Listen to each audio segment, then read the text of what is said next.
Praise the Lord. இன்னைக்கு நம்ம ஒரு சாட்சியை கொடுத்து பார்க்க போறோம். இந்த சாட்சி கண்டிப்பா உங்களுக்கு பயனுள்ளதாக இருக்கும். இந்த சாட்சி கேட்கும் போதே கர்த்தர் உங்களோடு பேசுவாராக. எல்லாரும் சாட்சியை கவனமா கேளுங்க, கடைசி வரைக்கும் கேளுங்க. ஒரிசா மாநிலத்துல பெரம்பூர் அப்படின்ற இடத்துல டேனியல் தாஸ் என்ற சகோதரர் வாழ்ந்து வந்தாங்க. அவங்க அகஸ்டின் ஜெபக்குமார் அவர்களை கூட்டத்திற்கு பிரசங்கம் பண்ண அழைத்திருந்தாங்க. அகஸ்டின் ஜெபக்குமார் அவர்கள் இந்த ஒரிசா மாநிலத்துல வெளி பிரசங்கத்துக்கு இப்பதான் முதல்ல வந்திருக்கிறாங்க.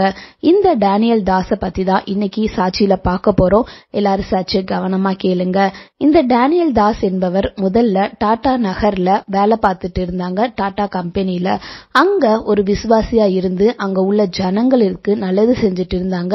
அந்த ஜனங்களோட நல்லாவே பழகி இருந்தாங்க, வேலையிலையும் நல்லா வேலை பார்த்துட்டு இருந்தாங்க.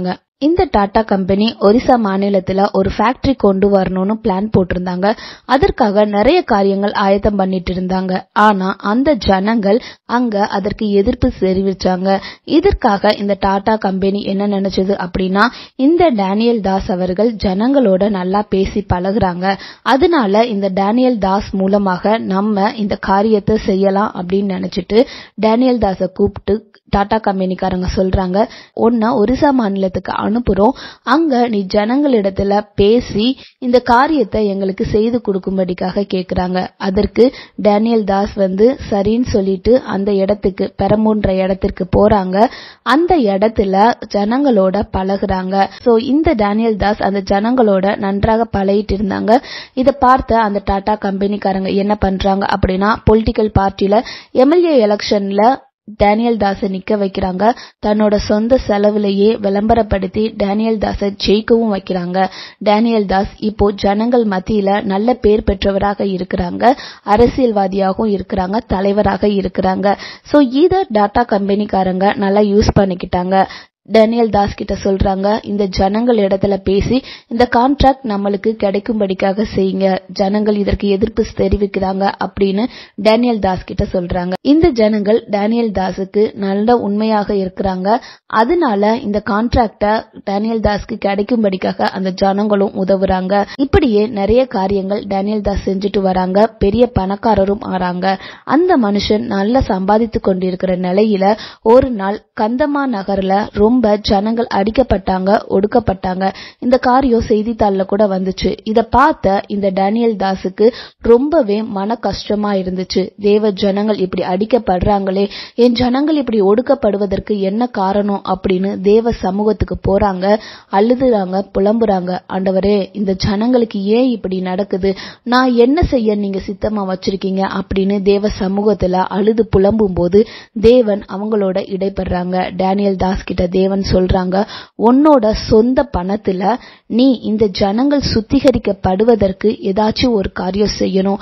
அந்த காரியம் என்ன அப்படின்னா, இந்த ஜனங்கள் சுத்திகரிக்கப்படுகிறதற்கு சுவிசேஷம் முன்மூலமாக இந்த ஜனங்களுக்கு போய் சேர்றதுக்கு உன்னோட சொந்த பணத்துல கூட்டம் ஒண்ணு ரெடி பண்ணணும் அப்படின்னு சொல்றாங்க. அதனால இந்த டேனியல் தாஸ் ஒவ்வொரு வருஷமும் பெரிய கூட்டத்தை ஒன்னு ஆயத்தப்படுத்தி அந்த ஜனங்களை ரட்சிப்புக்குள்ள கொண்டு வரதற்கு நிறைய பிரசங்கிமார்களை உள்ள கொண்டு வராங்க, நிறைய சுவிசேஷ கூட்டங்கள் உள்ள கொண்டு வராங்க. இந்த ஜனங்கள் ரட்சிக்கப்படுறதற்கு நிறைய காரியங்கள் செஞ்சுக்கிட்டே வராங்க. இந்த காரியத்தை அகஸ்டின் ஜெபக்குமார் அவர்கள்ட்ட டேனியல் தாஸ் அவர்கள் சொல்றாங்க. அப்போ டேனியல் தாஸ் அகஸ்டின் ஜெபக்குமார் அவர்கள் கேக்குறாங்க, இதெல்லாம் எப்படி நீ செய்யற, எப்படி செய்ய முடியுது அப்படின்னு சொல்லும் போது, என் ஜனத்திற்கு நான் தான் பொறுப்பாளி, இந்த ஜனங்கள் ரட்சிக்கப்பட நான் தான் பொறுப்பேற்றுக்கிறணும் அப்படின்னு சொல்லிட்டு இந்த காரியத்தை நான் செய்யறேங்க அப்படின்னு சொன்னாங்க.